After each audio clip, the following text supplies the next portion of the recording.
Hi, welcome back to Reading with Manny. I'm Manny, and today I bring to you a brand new TBR game. I don't know what possessed me to do this, but I am finally becoming a full-fledged booktuber because now I have my own TBR game. I didn't think I would ever do this because I am a mood reader, so trying to set up a TBR for each month sounded kind of like counterintuitive.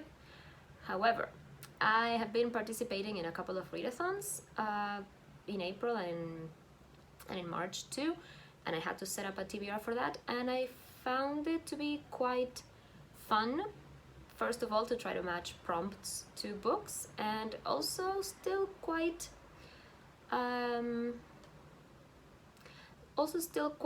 natural for me to just pick the books that I wanted to read anyway. So yeah.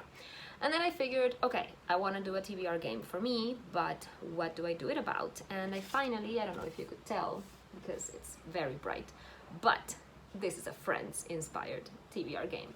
So I'll walk you through the different spaces. Yes, I'll just put tiny pictures here because, again, this is too bright for you to see and I cannot mess with the lighting because, yeah. So as I said, I'm a mood reader, so all these prompts are kind of open. So the first squares that we have, they all refer to different genres, yes?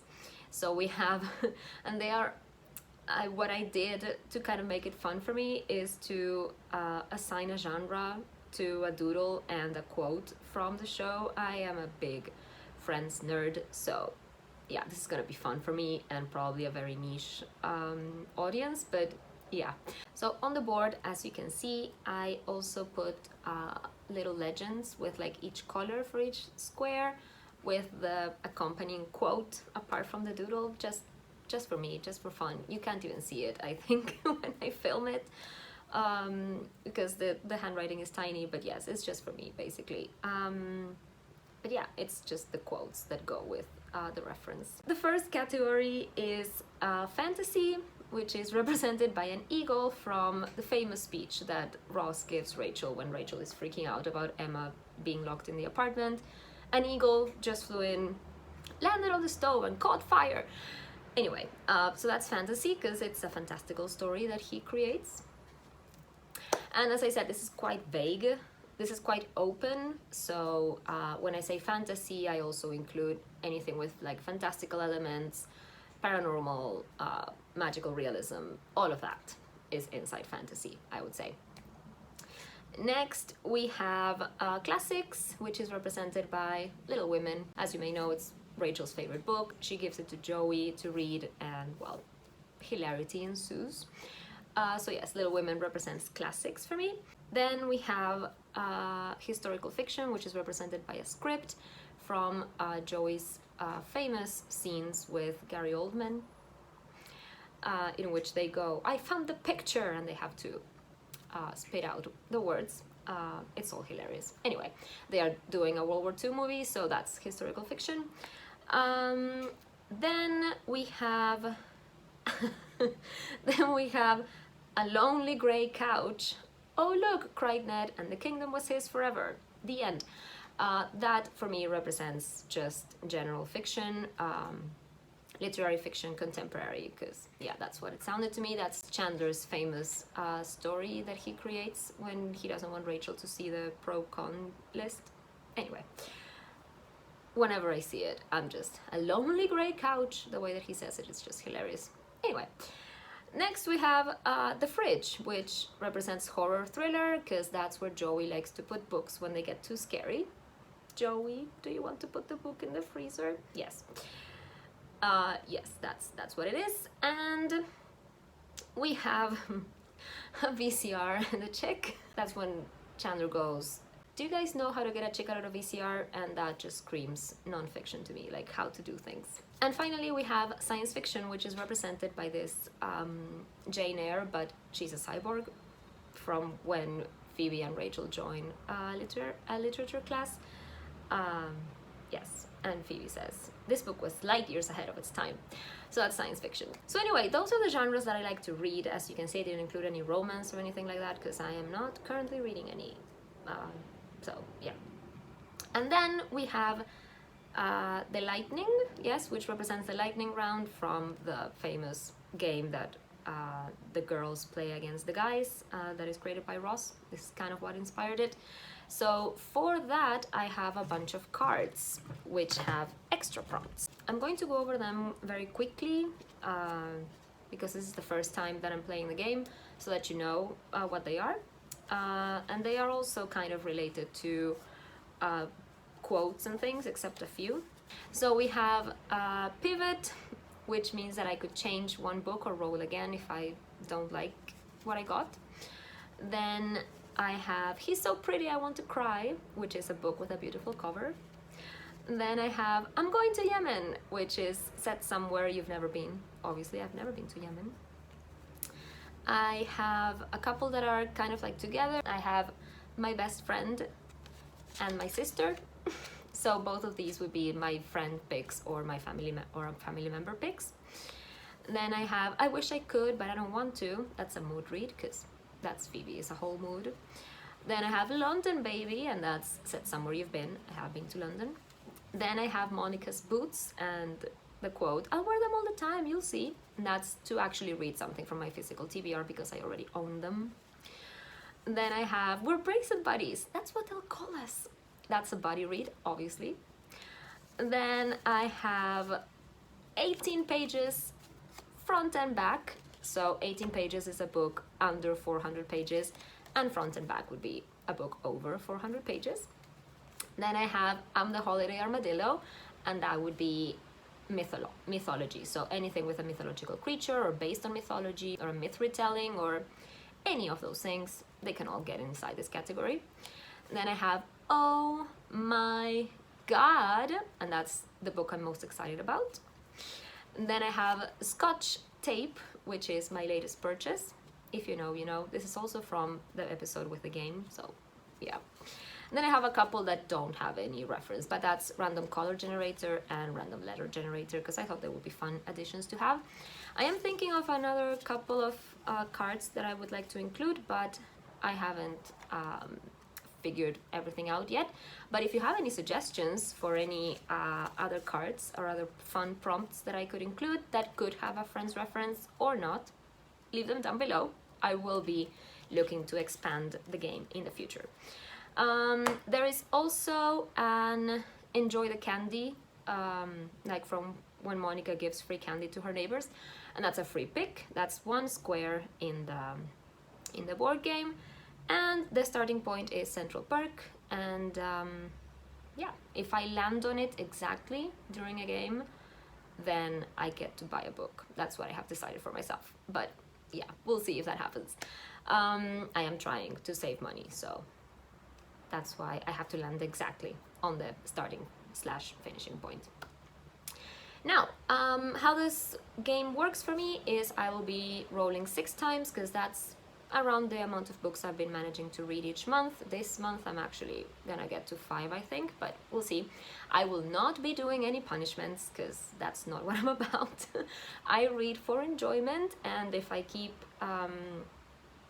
adding books to my TBR for each month, then I'll never finish, and I'll keep adding punishments, and I don't see the logic in that. And I also don't want to include any prompts of things that I don't want to read, because again, I am a mood reader. I have a bunch of books on my physical TBR that I haven't got around to yet, and I don't know if I will, because yeah, maybe one day I'll be in the mood for them, who knows. But yeah, that's it. The idea is to try to pick books that I already own, so that I don't have to buy any. But yeah, I think that I have explained everything. We'll see. I'm gonna let you see the rolls now that I did earlier today, and then I'll come back and let you know my picks for each prompt.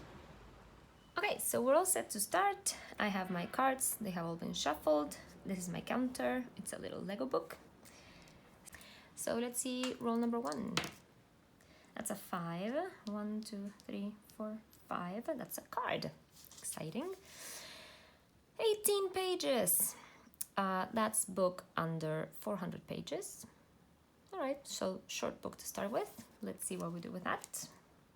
So before I tell you what I picked for each of the roles, I have to let you know that I am participating in another readathon. This month in May, it's a historical fiction readathon. It's hosted by Katie from Books and Things. I adore her channel and I adore her recommendations, and I love historical fiction, so yeah, I really wanted to participate. So I have tried to match the prompts I got from the game to the prompts that she has for the readathon. And I think I have managed to cover everything with the 6 books that I picked. Well, actually, there might be 7. There might be an extra book, but yes. So the first prompt I got was a lightning round card, and I got a book under 400 pages. So I'm going with Imperium by Robert Harris. I'll put the picture up here because I don't own any of these books, basically. Anyway, all I know is that this is about Cicero, so this is ancient Rome, so yeah. It also fits the prompt for the readathon, for set in a time period you are less familiar with. I am a history teacher. I do know the history, but I haven't read many books set in ancient Rome, so I thought this would be really interesting. It's also a trilogy, so I might continue it in the next few months, because yeah, it seems really good. Roll number 2. 4. 1, 2, 3, 4. Oh, I got the free space. So roll number 2, I got free pick. The only one that is on the board. So for this one, I kind of left it till the end to choose which one I'm going to read, but I think I'm going to go with Kindred by Octavia Butler. This is historical fiction with a sci-fi element. This is about an African-American woman who, in the 1970s, I think, somehow travels back to colonial times, and yeah, you know, with slavery. I think it says on Goodreads that it was like the first science fiction novel written by an African-American woman, so I am really excited to read this. It's also a classic because it was published in 1970 something, so that counts as a classic. And there's a prompt in the readathon that says to read a classic historical fiction book, so I'm going with that one. Roll number 3. That's a 2. 1, 2. The Eagle. That's fantasy. Then for roll number 3, I got a fantasy. Now, how do I fit historical fiction in fantasy, you ask? Well, there is speculative historical fiction, which might have like magical realism or some sort of fantasy element, and yeah, I'm going with The Gifts by Liz Hyder. I think that's how you say it. I am very excited to read this book because Katie from Books and Things has recommended it many times. It's about this woman who suddenly sprouts wings, and it's set in the 19th century, and that's basically all I know, and that's all I need to know. Yeah, very excited to finally get to this one because I have been waiting for a couple of months to read it. Roll number 4. 1, 2, 3, 4. That's another card. Let's see what we get. My best friend. That's my friend picks, so I'll have to ask Lucy about this. Then roll number 4 was friend picks. I just spent a nice afternoon FaceTiming with Lucy, my best friend, who is in Canada. And I was talking to her about my proposed TBR and what she could recommend, like a historical fiction. And there was one prompt for the readathon that was kind of stumping me, which is to read historical fiction set in the country I'm from. So I would have to read historical fiction from Uruguay. And she immediately came up with a book that she has read. It's called Asesinato en el Hotel de Baños. I'll put the picture up here. It's by Juan Grompone. I have not read from this author before, but if it's recommended by my friend, then I trust her judgment. This book is set in the 1960s, and they are trying to figure out a murder that happened at the beginning of the century when this hotel was being built in Piriápolis, which is a seaside town to the east of our country. And I think this sounds fascinating. So yes, it mixes mystery and historical fiction, which I also love. So very excited to get to this one. I think that I will actually get a physical copy of this one because, yeah. So this will be the only physical book I actually read this month. Could be. Roll number 5? Yes. 1, 2, 3, 4. Oh, this is historical fiction. Then for roll 5, I got just directly historical fiction, which was great. So for this one, I'm going with The Mercies by Kieran Millwood Hargrave. I have been wanting to read this for a while. I thought I would get to it this month, and I did think about it for the previous month also, so I'm finally getting to it. It's about this whaling community or fishing community in like the Scandinavian area, and there are witches and a witch hunter. All the men die in a storm, and then there's just the women, and then this other and this witch hunter arrives. I honestly cannot even remember what the synopsis is, but I want to read this. Also, this author has a new book coming out this month that I'm very excited to read as well. It's called The Dance Tree, and yeah, that one also sounds amazing. So want to get to The Mercies first. And that one would fit also based on a real historical event, because it says in the synopsis, I do remember that it says in the synopsis that it's based on the actual witch trials and this storm that destroyed the town, so it fits, which is great. Roll number 6, the last one. 4. 1, 2, 3, 4. And that's fantasy. And the last roll number 6, I got another fantasy. So the last book that I'm choosing is The Witches of New York by Emmy McKay, which obviously has witches, so that's fantastical. All I know about this book is that it's about these 3 women. They're all different ages, which I think I'm going to find really interesting. They all have magic. I don't know exactly what else the plot involves, but I've seen it recommended, so I'm excited to read it. Now, this one fits the prompt, that is the bonus prompt actually, that it has to be over 500 pages. This one is actually 520 something, so it's there, but yes. And it's also set in one of my favorite time periods, which is 19th century, like in general. The gifts also fits that one, I think. And I might just read an extra book if I have time, if I can fit it, but if not, I'll get to it at some point.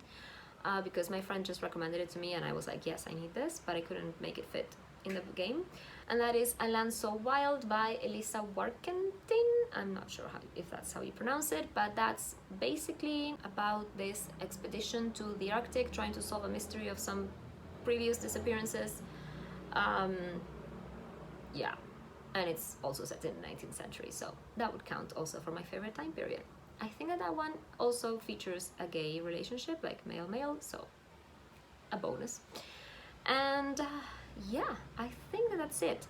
There's one more prompt that I didn't mention, I think, and that is historical fiction set in a country different from the one you're from, and that could be any of these books that I just mentioned. So I think that I managed to cover all the prompts, which is quite exciting. Anyway, those are the books that I'm going to be reading. I hope. We'll see if I can get to all of them. So yeah, that's it for this video, I think. Hopefully I won't have to add any more to it. I'll see when I edit it. I hope that you enjoyed this new game. I hope everything was clear. If not, let me know down in the comments if there's anything that you think I should clarify about the game. I am very excited about it. Please like the video if you enjoyed it, and subscribe to see how the month goes. I'll probably vlog every once in a while, maybe not weekly vlogs for this, but yeah, I'll probably do have a vlog with me trying to read these books coming up, and you'll also see in the wrap-up how I did. So yeah, stay tuned for that and for future plays of the game. That's it for me. I'll see you in the next one. Bye. Happy reading.